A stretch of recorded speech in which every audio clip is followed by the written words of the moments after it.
happening now. We'd like to welcome our viewers from across North America and around the world. This is the EdTech Situation Room, episode 342 for Wednesday, December 18th, 2024.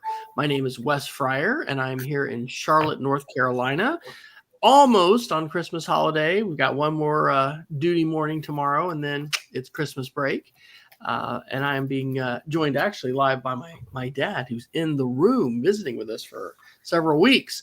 But in front of an impressive topo map, he has said, of Glacier National Park, it's not Santa Claus, ladies and gentlemen. It's the EdTech Yoda of the North, Jason Neiffer. Dr. Neiffer, how are you? Is it cold in Missoula tonight?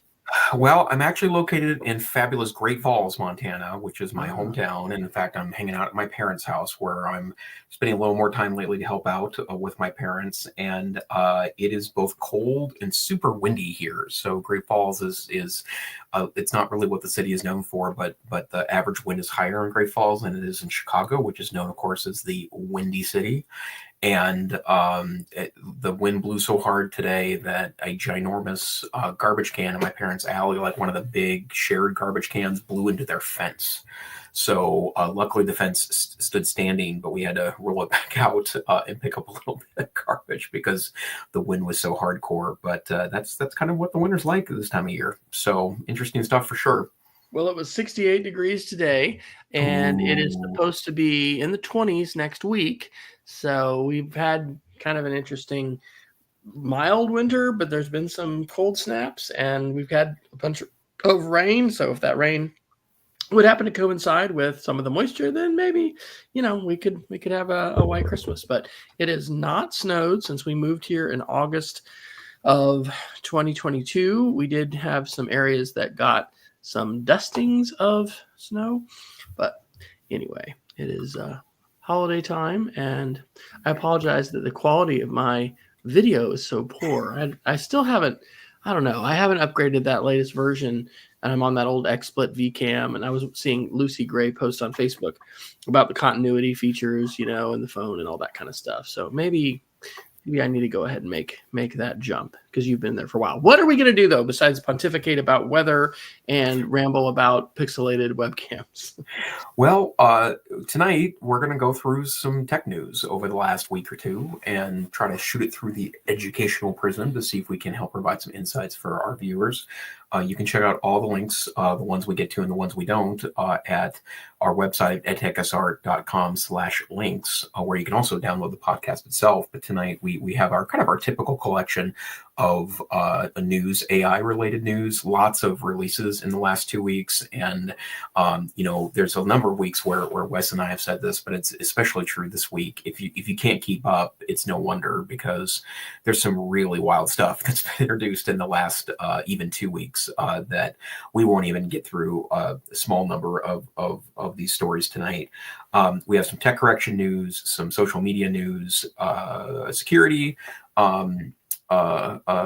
security stories or two. Google's always got some interesting news, some Microsoft news, and then we will end this week with our Geeks of the Week, of which mine is an AI anyways, so that's an inevitable topic, I think, for our show tonight. Dr. Fryer, is there a place where you'd like to start tonight, sir? Oh, goodness. Sure. Let's start with security. The social media one I've got is kind of a wild rabbit hole, but let's talk about security. I was thinking that, well, by the way, my dad's ready to go out and get a red box because of our conversation last week. He thinks it might go well in his garage. I was like, yes. I love it. That would be awesome. I thought that maybe we had talked about this, and perhaps maybe we did. But NBC News reported on December 3rd that U.S. security officials are urging Americans to use encrypted apps because of an unprecedented cyber attack. Did we talk about this last week? Do you remember? I think we mentioned it, but like the encrypted apps thing, I think, is a new thing. So yeah, let's dive into this is a big deal. So the FBI and CISA said it's impossible to predict when telecommunications companies would be or will be fully safe from interlopers, which is China, basically. And so this is Salt Typhoon. It's the nickname that Microsoft gave to us. one of the largest intelligence compromises in U.S. history. It has not been fully remediated. And the bottom line is that China can not just read our mail. I mean, they can listen to everything. And part of what we've probably heard us talk about was an issue with the Patriot Act, is this creation of these back doors to allow security agencies to go in. Well, as security professionals know, when a backdoor exists, a backdoor is exploited. And it's not just by the security folks, it can be by bad actors as well. What is really a big deal about this is we have never, in my understanding and recollection, had the FBI and top security officials saying, hey, Americans, you need to use secure encrypted apps. In general, our security forces, security services want to continue to quote unquote read the mail, be able to listen in, wiretap, all of those sorts of things. But this is really just unprecedented. And so it has caused me as, a dad and member of our family to encourage over Thanksgiving and before, family members to start using the Signal app and to create a family group in Signal. And I'll tell you, it's not like it's taken off by wildfire. We're so used to just using text messaging. And honestly, maybe WhatsApp would be a better choice. My wife uses WhatsApp, but both WhatsApp and Signal are, recommended secure encryption apps that work on Android as well as on iPhone.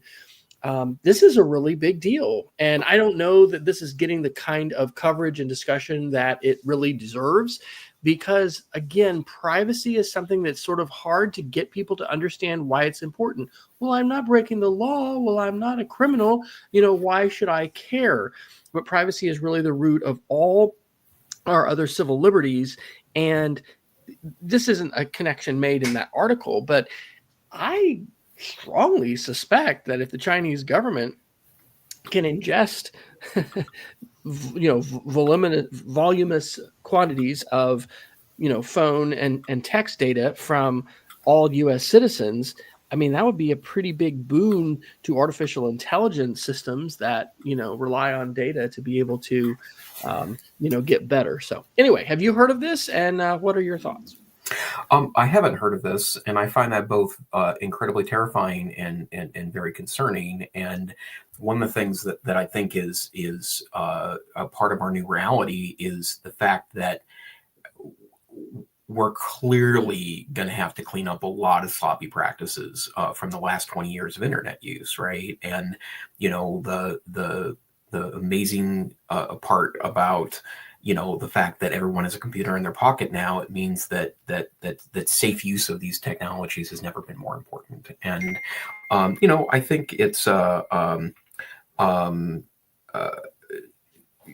the real bottom line for me is I think it's as extraordinary for the United States government to suggest we use encrypted apps because maybe not the CISA organization, but certainly other parts of the United States government have taken advantage of exploits to spy on Americans. So that's something that's been a long known secret.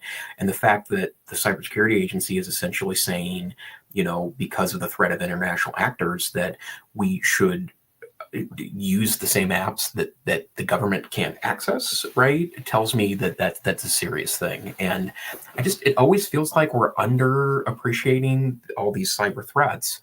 But you're absolutely right that it's not I get why people are troubled by the notion of, well, I'm not doing anything wrong, but it's the little things that really matter when it comes to our sense of safety and security. It's the same reason why, school districts are such a target. Most of the data in a school district is really low value, right?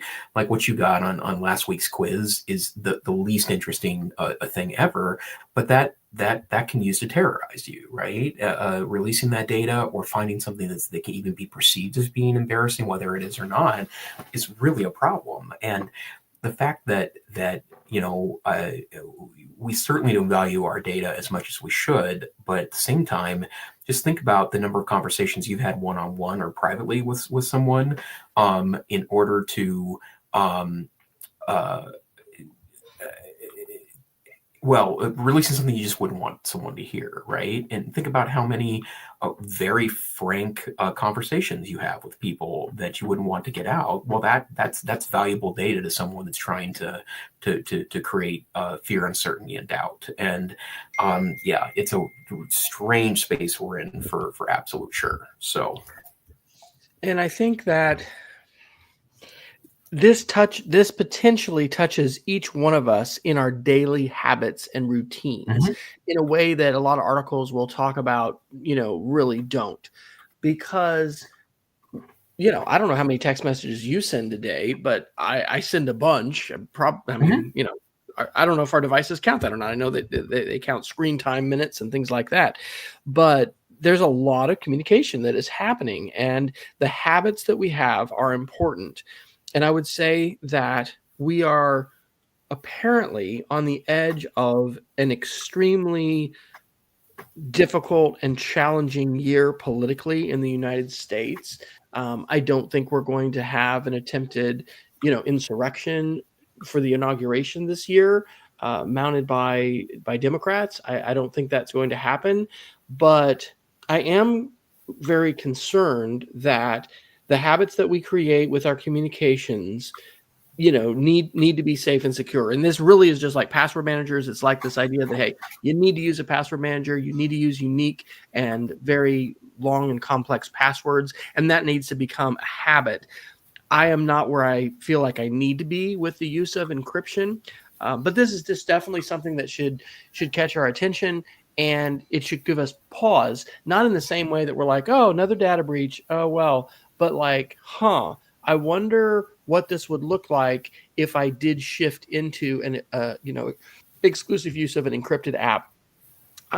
We're about to change administration, so I don't know how that will affect this, but I have had the personal view that United States leadership has not wanted us to change off of our very antiquated phone system because it allows such access for law enforcement and security forces to, peer into the communications of everybody, but including folks that are out there doing, illegal things.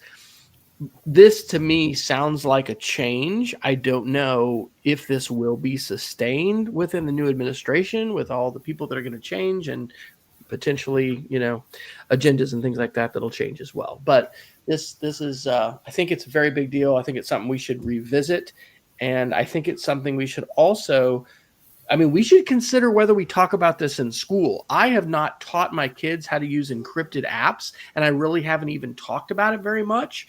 But if the FBI is going to come out and consistently say to Americans, hey, you need to be using encrypted apps, just like we hear FEMA say, hey, you should have, 3 to 5 days of, food and water in your house in case there's some kind of a disaster or an emergency, or security people saying, yes, no, you shouldn't change your password or force everyone to change their password every 3 months. Yes, you should use unique passwords.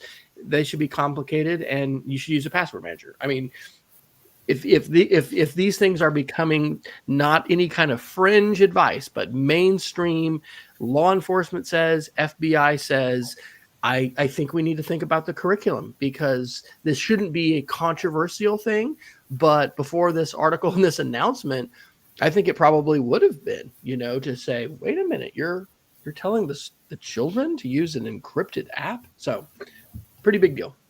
Yeah, well, and we are in an era for sure where things can be easily misunderstood or reframed in a negative way. And I heard a discussion. It doesn't matter where, but it involved a lot of school administrators that were talking about, in part because sometimes students use VPNs in order to skirt local rules around what's filtered, but also I know of cyber attacks that have been made against schools or threats sent to schools that involved the use of a VPN to cover their tracks. And the particular administrator speaking thought the VPN technology technology should be banned and how terrible it is. And, and I'm not going to get in an argument with someone about that at a public conference meeting. But the bottom line is that you just don't get what VPNs are, right? Like I have a VPN through work that I'm not quite required to use. I'm supposed to use my judgment, but if I'm sitting in a hotel Wi-Fi and I'm doing any kind of work, I get on a VPN because hotel Wi-Fi is kind of sketchy. The same with airport Wi-Fi. It's better than it was 5 years ago, but that doesn't mean it's safe. And it's those pieces, I think, that we have to be very thoughtful about. And, I recently posted on the COSIN blog part of my notion that that we can't let the inaction of the internet era in schools, not helping our students wrap their brain around what was, clearly now a part of how we do business. We can't let that be a roadmap for how we handled AI, because AI is increasing in its power and its potential for havoc and shenanigans. And the bottom line is that if we're not, or that we absolutely need to be very proactive, extremely proactive about, thinking about how we want our students to move in the world. And I am very concerned that we're not spending enough time kind of thinking about how that works. One of the things I want to do, because I'm continuing to teach this computer apps class, I get to have 2 sections of coding next semester, which I'm so excited. I'll have 40 coding students.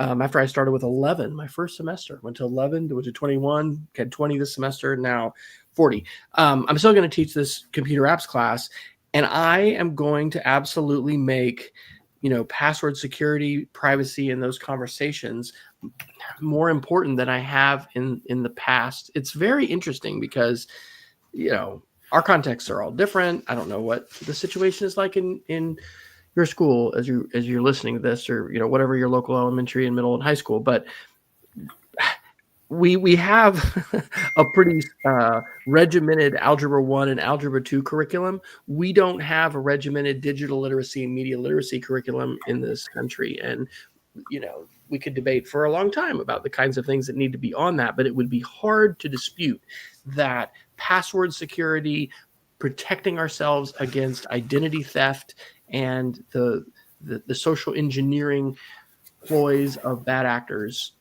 shouldn't be a very high priority. And that's not just for kids. That's really for everybody. So anyway, it's something that we'll have to check in with each other about a little bit later and see, kind of where we are with this, because, where are all the people you're communicating with?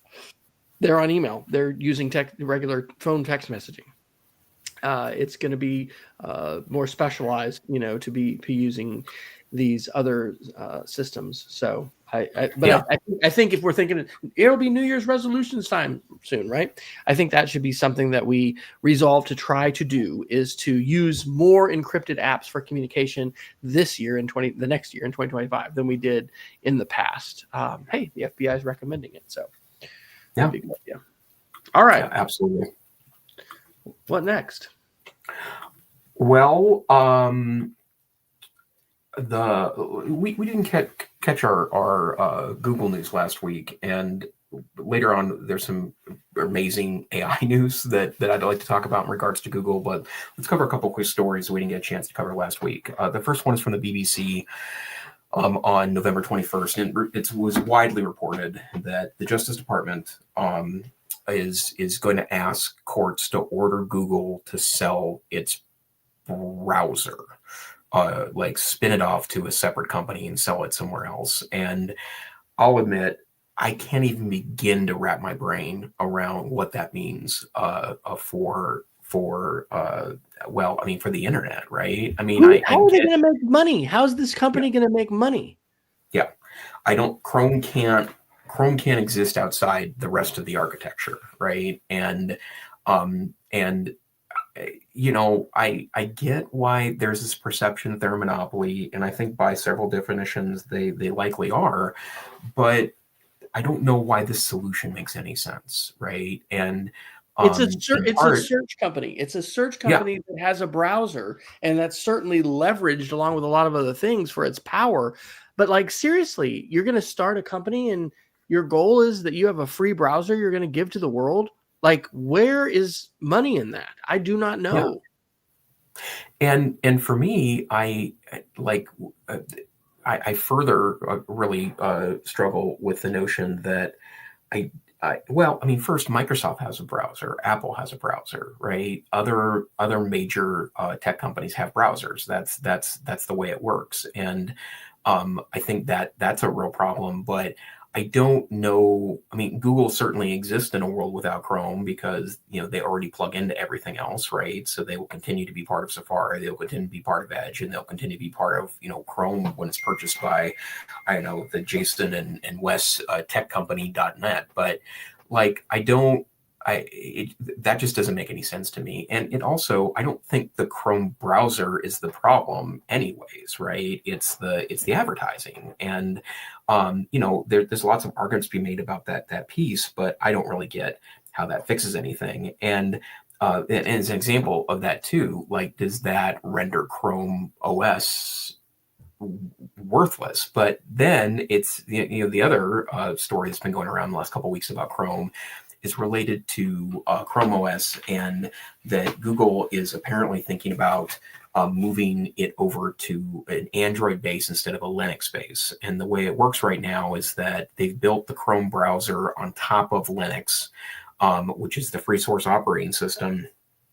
And they're talking about maybe unifying it under Android only. And the thing is, Android is not a very good desktop experience. It's better than it was, say, 5 years ago. And But if the Department of Justice forces you to sell Chrome and you're selling Chromebooks and you're the number one platform in U.S. public schools and maybe private schools too, I don't know. I'd like to research those statistics. Yeah, I mean, one could be that rumor is a November 18th article, but I mean, not obviously, but most likely Google was having a sense of this, judge's ruling before it came out. So yeah, if you're looking at being forced to sell your Chrome empire, then I guess you need to have something else. There's another platform that we talked about a long time ago on the show, though, that was some alternate OS for Google. I don't remember what that was. We should ask AI. Like Fuchsia, I think it was called. Yeah, look at you. Look at you. Yeah, that was an un-AI assisted memory recall. Look yeah, which is you're surprising such a since I young really guy. can't Your function brain. without it usually. And I don't know. I I get why they could. I mean, I don't know. It just seems like in the end, people that are pretty faithful to Google and understand what they're doing in exchange for Google services are just going to lose by this, right? Like I'm very all in on the Google ecosphere. I mean, I like Chromebooks, but it's not my primary hardware for sure. But I just don't know what this fixes, right? And Wes, you bring up a really important point about schools. Like, I think schools could ultimately be the loser here if we end up breaking apart an ecosystem that allows for easy relatively no hassle integration of one-to-one devices inside of a school building. Well, not only could that have a huge impact on Chrome devices, but I mean, the Firefox browser could go away. Part of this ruling might prohibit the sorts of payments that Google has been making to Apple to be the preferred search engine on iPhones worldwide.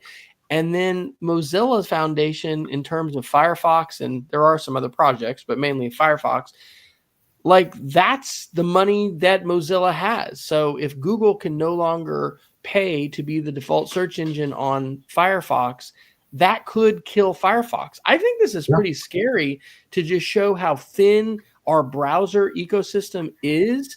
Yeah. The fact that Microsoft dumped its browser independence and just adopted a Chromium model for Edge, right? Yeah.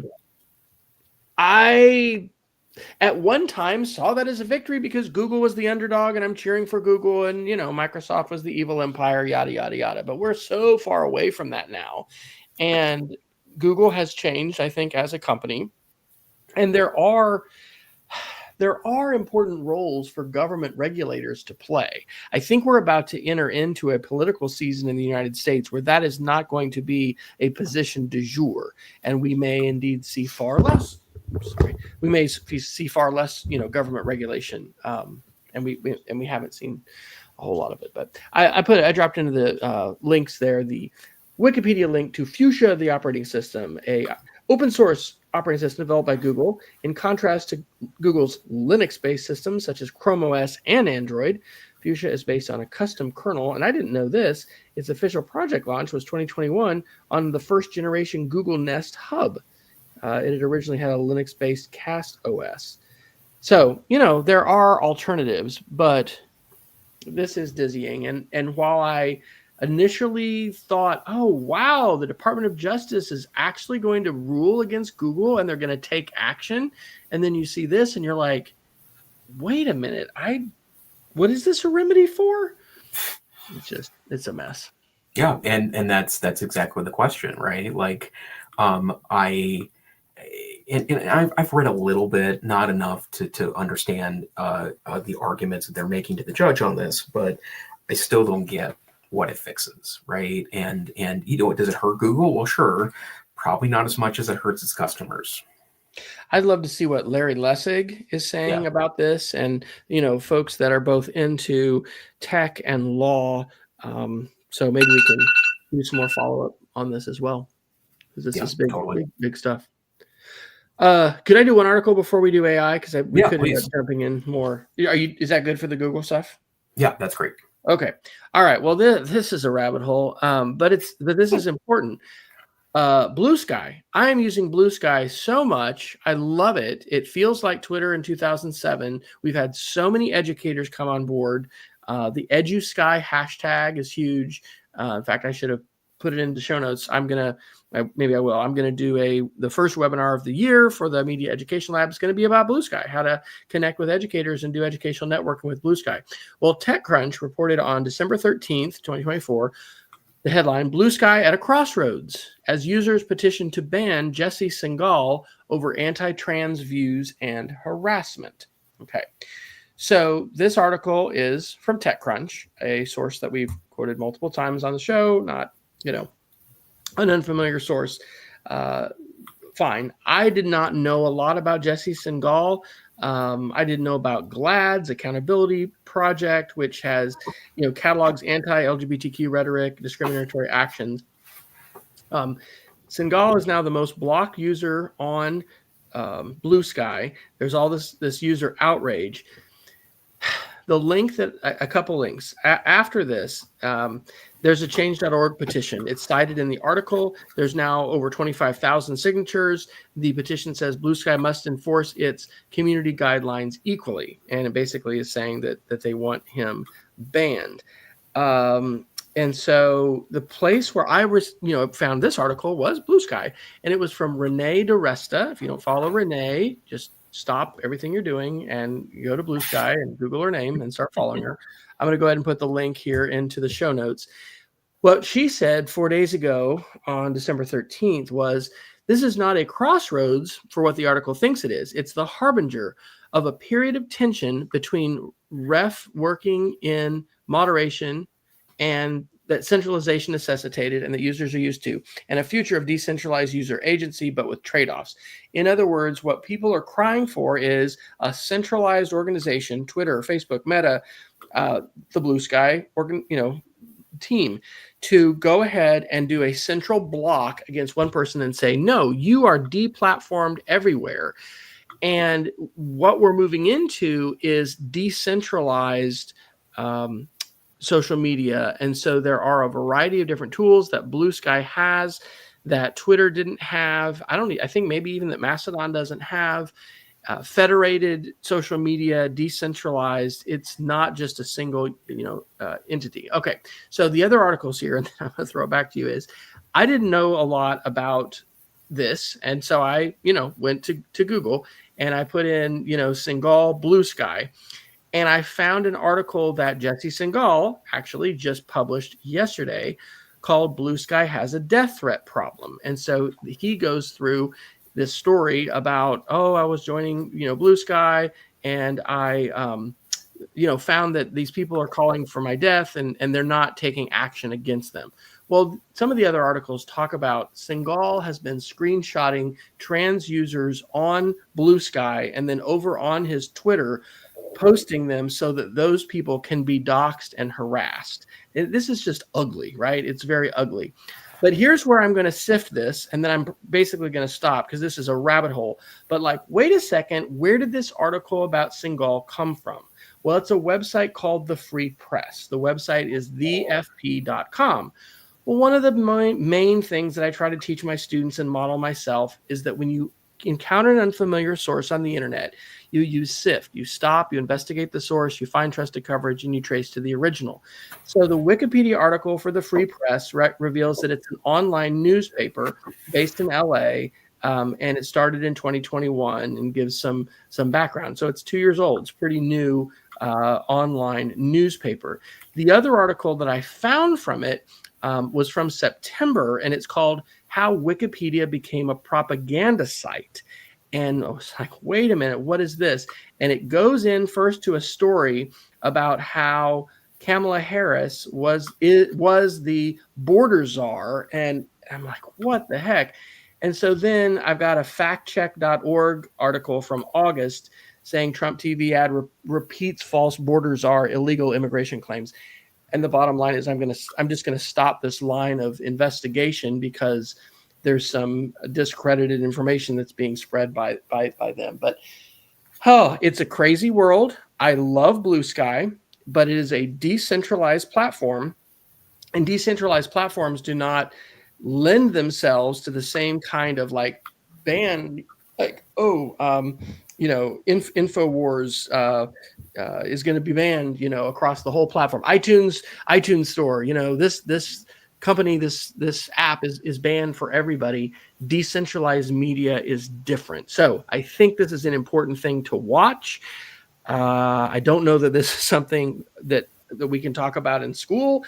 This would be very, very, very challenging to figure out how to talk about, which is unfortunate, but it is something to be aware of and to watch. And I think prior to the January 6th, it's ironic that's the date, that's the first Monday of the new year when we do this Blue Sky webinar, I am going to learn a little more about some of the tools that Blue Sky has that allow you to basically do some big blocks. I have block lists and ban lists, and you can do those for yourself. But Blue Sky, it's facing challenges, and there are terms of service and community guidelines and all that kind of stuff. So, sorry, there's a whole bunch of mess there. Want to comment on any of it? Yeah. I guess I would just say that I have a former student that I am friends with on Facebook, and she takes a Facebook break pretty frequently and just disappears off of the platform for 6-8 months at a time. And the last time she did this, this is probably maybe a couple times ago when she did this, she said something about, I'm just not sure if humans can handle hearing what everyone else thinks all the time. And that really stuck with me, partly because I have a lot of respect for this former student of mine, because she's extremely intelligent. But that always stuck with me because in the end, social media is going to amplify extremes, both in things you're going to agree with and things you're absolutely not going to agree with, and some cases are objectively wrong. In a world where right and wrong has become even politicized in itself, and I don't know if there's any fixing it. I like Blue Sky too. I feel, along with many other people, that it has some of the same positive mojo that Twitter had 12, 13 years ago, especially for educators. I can't remember who the A-lister was that mentioned this a couple of weeks ago, but he said that, it's great that all educators are here, but just remember why Twitter stopped working. It wasn't just the most recent history of the app, that it become overrun with self-promotion and the kind of astroturfing that tries to believe its community. And that comment really stuck with me, because now I'm seeing the same handful of people that were dominating the conversation on Twitter and constantly posting affiliate links to stuff that may or may not be marked as advertising. And I'm seeing some of the same things repeated there. And it's a microcosm of the larger problems we're facing, I think, right now in our broader society and culture. And it's going to come to a head at some point. I don't really know what to do about it. But I will say that, like right now, it's nice to have an arena where the conversation is starting back up with educators. I think I do know some of the answer of what to do. And I'm not saying that taking a long fast and a break from social media from time to time isn't a great idea. But certainly for early adopters, but even for others, if we want to be literate in the society we live in, we have to be conversant and experienced in the predominant mediums of communication that said society uses, which to me means we must be participants in the social media landscape. I have known, more than a few. What do you call it when somebody just completely refuses, like a conscientious objector, conscientious objectors to social media, who just say, I'm not participating at all. I know what all that is. And I just don't want to have anything to do with it at all. Well, I think to contribute in an informed way to important conversations that we're having in our society about things like truth and governance and the ways in which our societies and our communities are informed about information, the ways that we come together to reach consensus and decide things. Like, this is really, really basic. And so this isn't like, I'm going to keep plowing my field with my horse. I'm not going to, okay, fine, do that for yourself. But if you're going to, advocate for everyone to just put their head in the sand and pretend like social media doesn't exist, I believe we need to be playing with these tools and using these tools and working to improve these tools, as well as the regulation of said tools. Because I've heard multiple people, Ethan Zuckerman, in addition to Renee DiResta, is a fantastic person to follow. And I need to prioritize his podcast a little bit more, because he's at the University of Amherst, I think, and he is continuing to work on this puzzle of how do we improve the internet, the internet itself. And so I do not think social media is going away. I do not think these challenges are going away quickly. The only way we're going to resolve them is if we have folks that are committed to trying to make things better, utilizing these tools, and then also engaging in conversations with policymakers and politicians, but importantly with advocacy groups who are going to attempt to better regulate this environment. And what I was going to say is, I've heard multiple people talk about our failure to adequately regulate social media, and that this is part of the mea culpa that we have to say, oops, that was our first encounter with AI, didn't do so well. The Center for Humane Technology and Tristan Harris and his group are one of those that I've heard say this. We need to do better. But of course, we're not just challenged in our apparent inability to regulate social media and tech platforms. It's difficult for our government in the United States to do much in our polarized society.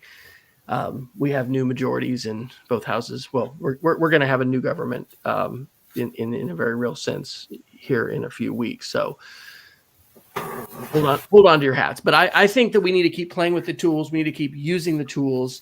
And most importantly, maybe we just as on a practical level, let's keep connecting to other people who are passionate and care about stuff that we care about and we're passionate about. Because I continue to be transformed as a thinker and a human being by the opportunity to hang out with you, Jason, but also just to be connected to so many other people who wrestle with ideas. And while your friend is correct, we don't have the bandwidth and the capability, the cognitive capability, like an AI does, to ingest the sum of human knowledge and the sum of human thought at any moment. Hey, it's called a media diet. And so we need to each decide, what is our healthy media diet? And then how do I get to hang out with people that I both want to be influenced by and I would like to influence? I'm sorry. That's, people get rants sometimes. Hey, we'll just call the show the social media rant. Yeah. Well, and I don't know. I feel like if any lesson we've learned in the last my phone died. Sorry, this is terrible. I've got here is my stupid phone. Okay, I think I've got it. No, this got you laughter last time. This stupid Velcro.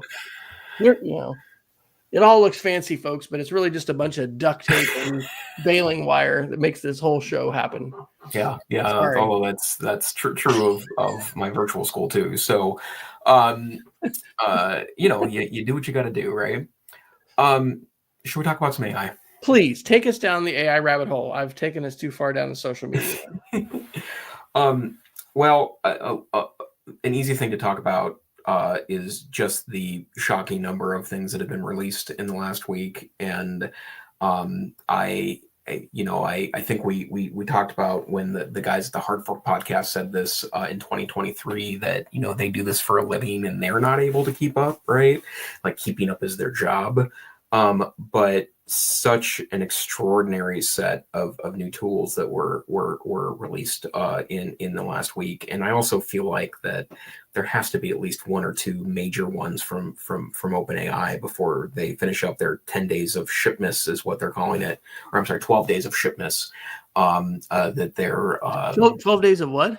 Shipmas is what they're calling it. They're shipping this. SHIPMAS because they're shipping new tools, right? Okay. So I didn't know that. Some of the stuff I don't care about, right? And like for example, they did release O1, their new logic model in the API, which is super cool, but you have to have spent a certain amount of money and been an API developer for them for this amount of time, and I'm not even close to that, nor will I ever get to that point.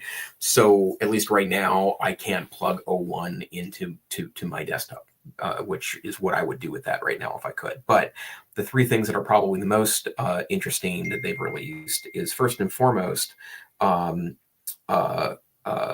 Sora is now available to ChatGPT Pro customers, not Pro, ChatGPT Advanced, or whatever the pieces they're calling it. But and so the day it came out, I went in to go use it, and that's when they had their major outage last week. So have you played with it? I have. Okay. It's super cool. It's it's limited from the standpoint of it's only so many you only get so many credits to do it, and you can't buy anymore. But I had to so you've played with it. What do you got? That's okay. That's your dog. So here's Christmas dogs. That's Willow there in the front, golden retriever, and then Jake. This was just my literally first one. Only let me do 5 seconds. But there's a third dog that emerges. The rendition of Willow in the front is just remarkably good. The dog in the back looks really wolf-like. Weird things happen to its face. You can tell that there's different AI things going on, but this is freakishly good, and I'm excited about it. But I also am just like, oh my gosh, where are we headed? Because there's you have to agree to things before you upload. What were your experiences? Did you have some positive experiences, or what happened? Yeah, I've only maybe generated 7 or 8 videos with it, and mostly I'm just trolling my colleagues at work, right? Because that's what we do with it. Mostly is troll each other, but super interesting.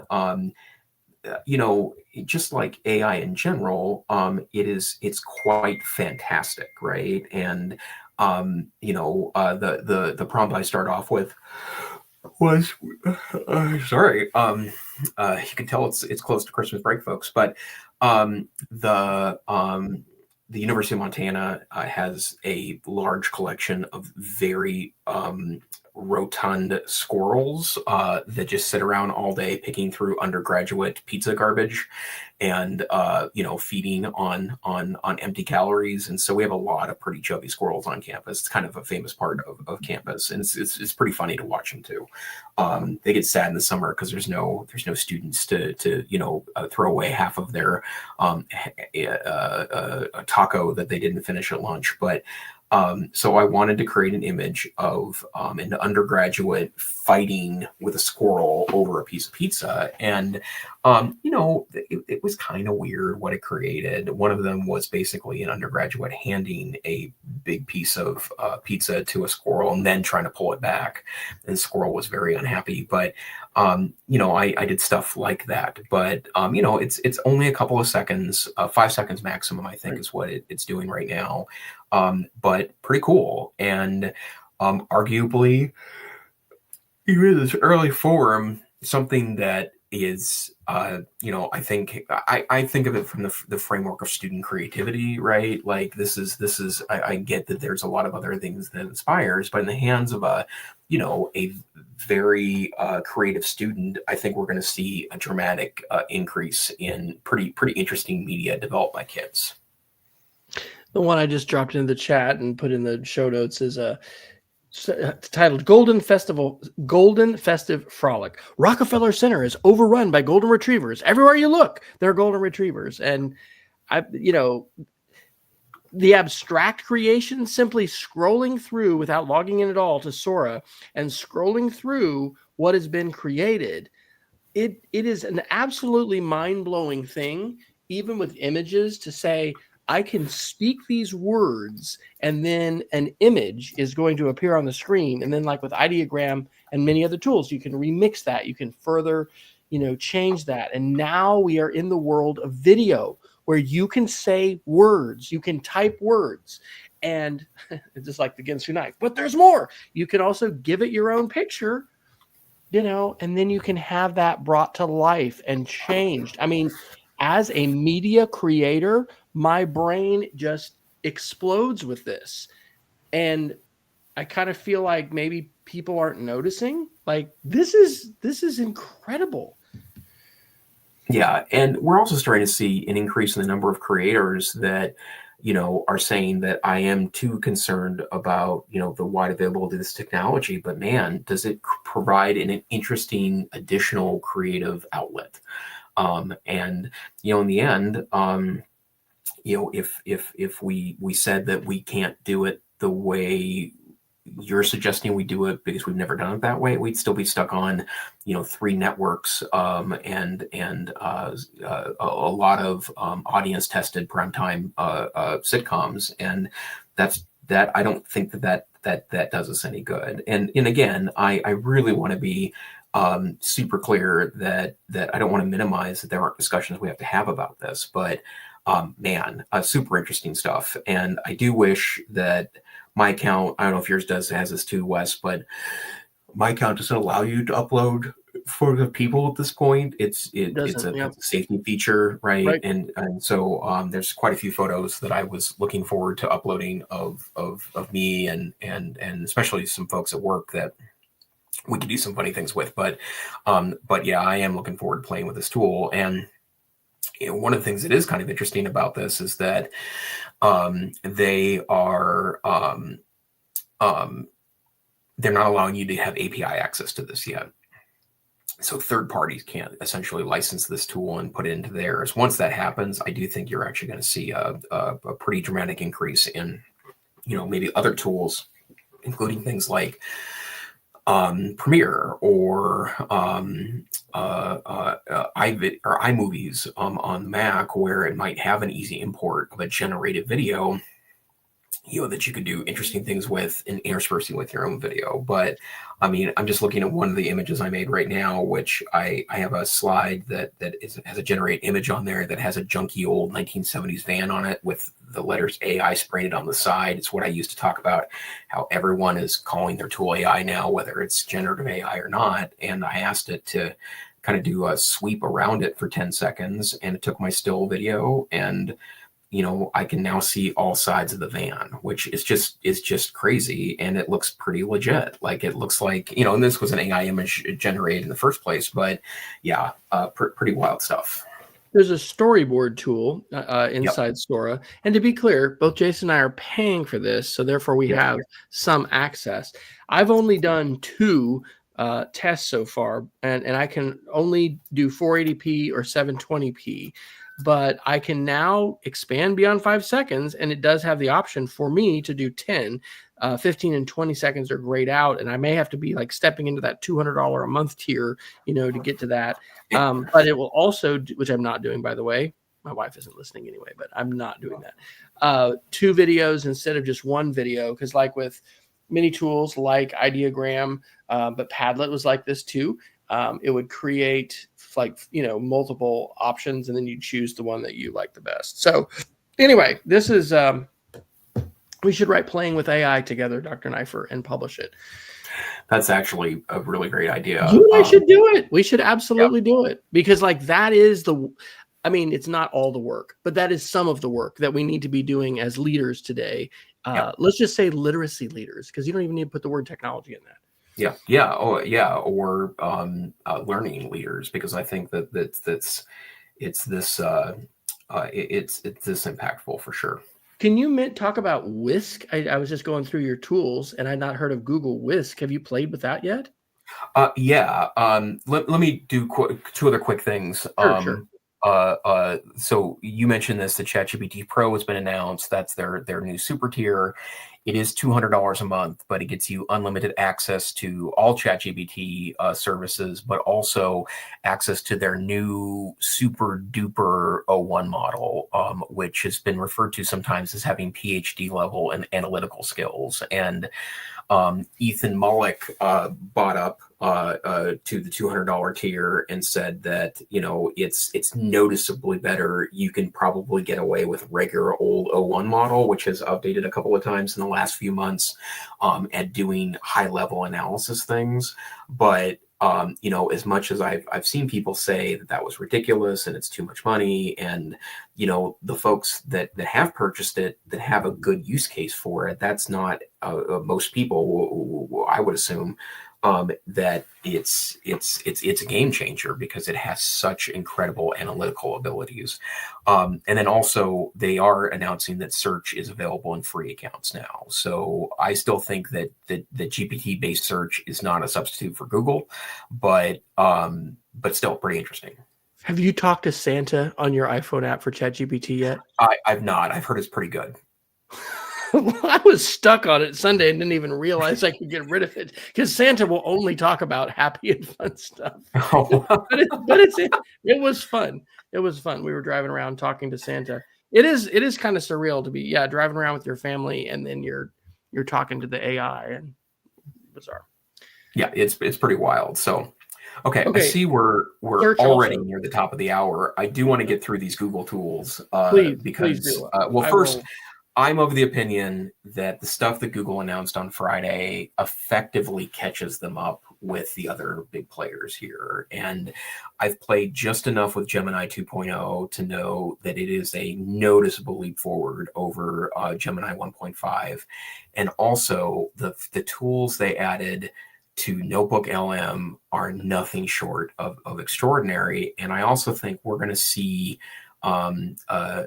agentic is the term that everyone's tossing around now. What does that mean? What does that AI mean? Agents that are really functional. And so let me start by saying that Gemini 2 is available as a beta to paid users. And so the only reason why I'm a paid user right now is because I had a Chromebook that qualified for a year of that service. And I probably wouldn't have bought up in it. But now that this agentic thing is probably going to happen, that might keep my subscription dollars invested here. But so 2.0 works like chatbot does, right? And it's I think noticeably better. than 1.5 for sure. But there's another feature that it released that I think is pretty amazing, and I'm going to do a quick demo of it here. You can have access to this right now in Google AI Labs. I think it's called aistudio.google.com, and you can sign up as a developer there by just clicking into your account. And you still with me, Wes? Yeah, I'm here. Sorry, I had some kind of a Wi-Fi glitch, and I'm struggling with my screen. So please continue. Okay. Well, let me show off how this works. So you can go to the Google AI Studio and do what's called Stream Real Time. And what Stream Real Time does is that you can share your screen with it.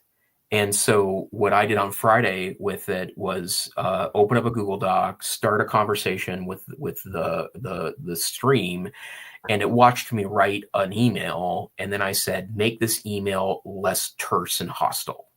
So it gave me live advice on how to do that.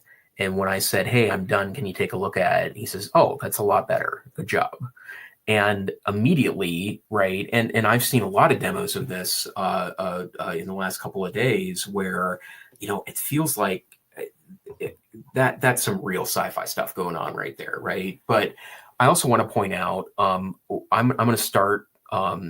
It's called Show Gemini. Are you trying to show your screen right now? No, I'm actually going to use my phone here, right? Okay. And the reason why is because I can't stream the audio at the same time without doing that's right. It gets tricky to do that. Absolutely. Right. No, you're good. Yeah. You're good. So I'm going to show Gemini, and it's going to use the microphone, and I'm going to allow it to use my camera. And so I'm going to say, hey, Gemini, show me what's on my screen right now. Sure, I see two people on your screen. One person, named Wesley Fryer, is on the left. He has short blonde hair and a blue shirt. On the right side of the screen is Jason Neiffer with gray hair and a beard, wearing a blue shirt and glasses. They both have blue name banners underneath their images. Jason has a topographical map as a background. Is there anything else I can tell you about your screen? Yeah, what do you think is going on right now? It appears that the two men are in a video call or live stream. Do you want to know anything else about the video?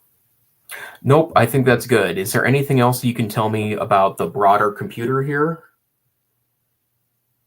Sure. I see the screen is a computer monitor with a black frame. Also, there's a small, round webcam on top of the screen. Is there something else you want to know? No, that's great. Thanks very much. So you're using the Gemini iPhone app like we use ChatGPT, and you're just talking to it. I'm on the web, Wes. I'm not even using the app. Like, I'm just using the web browser, right? And how is it looking? How is it connecting with your phone? It's the browser on my phone, right? Okay. And then it just opened up the camera, and I pointed it where I wanted to go. Oh, you're in Safari then? No, I'm in Chrome. You're in the Chrome browser using Gemini, Chrome, and it can do that. Yeah. Isn't that a little mind-blowing? Does that not feel science fiction? Like you have a AI sentient entity that's in the room with you? Yeah. That's exactly what it feels like, because in my mind, that's exactly what it is. How long till these things are ambulatory? Well, now, right? I mean, if you look at those the old Boston Dynamic robots, and I can't remember who owns them now, but they're continuing development, right? Which means that they can process things. I was showing my mom this. My 74-year-old mom, who, she says she's not very good with tech, but she was doing bookkeeping on computers since in 1980. She's a savvy. So yeah. How many subscribers does she have on YouTube? Yeah. I mean, that's she's got skills, right? But the bottom line is that it's really mind blowing. So I'm showing my mom. I opened up the app and I pointed towards the wall and described the wall to me, and she says, "Oh, that's kind of scary," and had some questions about security and privacy, because again, she's pretty smart lady. But she said, that'd be really interesting, because couldn't that help out with like security cam footage? right? Like that there's so much of that, Oh my couldn't it God. help analyze things? I said, of course it could. That's in Yeah. fact, that's one of the cool things. It, does question,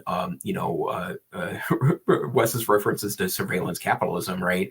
In a world where, there is an intelligent platform that is analyzing all this data, that's a different story than, when most of that data gets untapped. If AI can help that, it's going to mean we're going to see increased effectiveness with these tools. But holy dog, the tutor, thing with AI, I don't really know how impactful that's going to be. In part because tutoring right now, it's hard to get students to connect with tutors, right? And we're going to be doing a lot of work in that at Montana Digital Academy in the next 2 years, and so I'm excited to figure out where that fits with the bigger picture.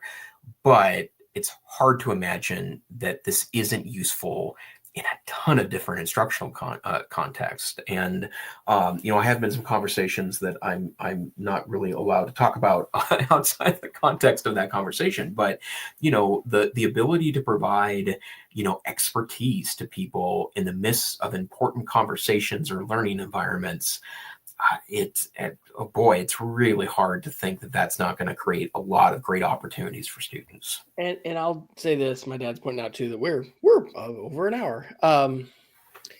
We've been using Flint AI at our school. It is a licensed platform, originally with ChatGPT. I kind of think it's switched now to be Anthropic Claude based, Yeah. but it is entirely like logged every interaction, and I see the value in that, and I've used that, and it's been valuable with students. But I got to tell you, as just a person out here using AI, that ain't the tool I'm going to when I want to make something. I am going to the most up-to-date frontier model that I have access to, and I oh my gosh, it just there's a lot to process and think about. Mm-hmm. Maybe we should do a play date online sometime in the next 30 days with some of Yeah. these tools. Because what we're not going to have time to fully explore is you got Google Whisk, you got Google FX, Image FX, and then deep research in Gemini. So Yeah, let me talk about the deep research one. This is only available right now in Gemini Pro. And I feel like, the Notebook LM released a feature along with a new interface that allows you to in the podcast it generates, you can now interrupt it and ask a question. And I it didn't roll out to my account until yesterday, and so I took a regenerated podcast I have, and I started the podcast, and it was the typical kind of cheesy banter between the two hosts, and I pressed the button to raise my hand and said, "Oh, we have a question. What is your question, audience member?" And I asked my question, and they paused briefly and answered my question, and then jumped back into the podcast. Right. And like, one of the use cases I thought about, that could be really useful is like kind of creating like your own conference panel, right? Grab 5 studies that are recent and stick them into Notebook LM and have it record a little podcast for you, which is like a conference presentation, and and then physically ask questions of the bot at the end. Well, you don't have to do that anymore because it'll generate the podcast for you. You can ask your question and it will answer it. And that's just mind blowing to me. Yeah. Yeah. These tools in our toolbox, just as learners, hey, I want to learn to do this. Great. Grab transcripts from 5 videos, grab 5 articles, throw them in there. You got a podcast, and it just, but hey, the what did you call this? As far as the time of the agent? Agenic. Agenic. We're in the agenic era. So again, we're just going to be talking. Now we're talking to our hand. Speak to the hand as we hold our phone. But it is going to be a ambulatory robot very soon. Yeah. Woo, I don't think we're ready for it. And I don't want the debate about right and wrong here to minimize the fact that for millions of people around the world, this technology is going to be a lifesaver. I think about those that have visual impairments or hearing problems, and game changer, right? Like the ability of the blind community to to see the world around them through description, let alone what it's going to do for people with visual impairments accessing the internet, and those that haven't done a good job of setting up alt text and navigation. I presume that the tool sets that are going to be available to those that need them is going to be nothing short of extraordinary. Absolutely. All right, sir. Well, I think we better geek of the week it, unless you'd like to do another quick article, but we're no, it's we're going to be here the rest of the otherwise night. we're going to just go into the second hour, and this is going to become a 2-hour podcast. Yeah. Then we'll lose even more. Yeah, so I'll just do a quick one here. I've talked about several times that I do like running LLMs locally on my computer and through using APIs. And I've discovered actually a pretty magical combination that, if you're interested in this, is worth your time and money. But the desktop app is called Misty, MSTY. And I believe it is open source, but you get the free full version with the option of purchasing either a yearly or one-time license to get the pro version. But the reason why I like it is, you can use Claude API keys or ChatGPT or Google, but they have one of the tools I discovered a couple of weeks ago in playing around was called Open Router, and Open Router is basically most, if not all, LLM models that they'll sell you or rent to you through the API at a different price. And you can use their chatbot if you want to do multiple AIs at once. But they have access to all the great open source models, of which are way cheaper to use than ChatGPT or Claude. And so, for example, I set up bots over the weekend that use the Llama 3.3, which is a newest version that has 78 billion parameters and cost a tenth of what an OpenAI token would cost. Amazon last week released new models, including Amazon Pro, and their models available through. And Grok from X or Twitter just went free, right? Yeah. And speaking of, Open Router always has a ton of APIs that are whose tokens are available for free because they're testing. So you can get unlimited access to Google Gemini 2.0 through through Open Router. And then, there's 4 or 5 apps that will do this for you, but I've really taken an appreciation for Misty, MSTY.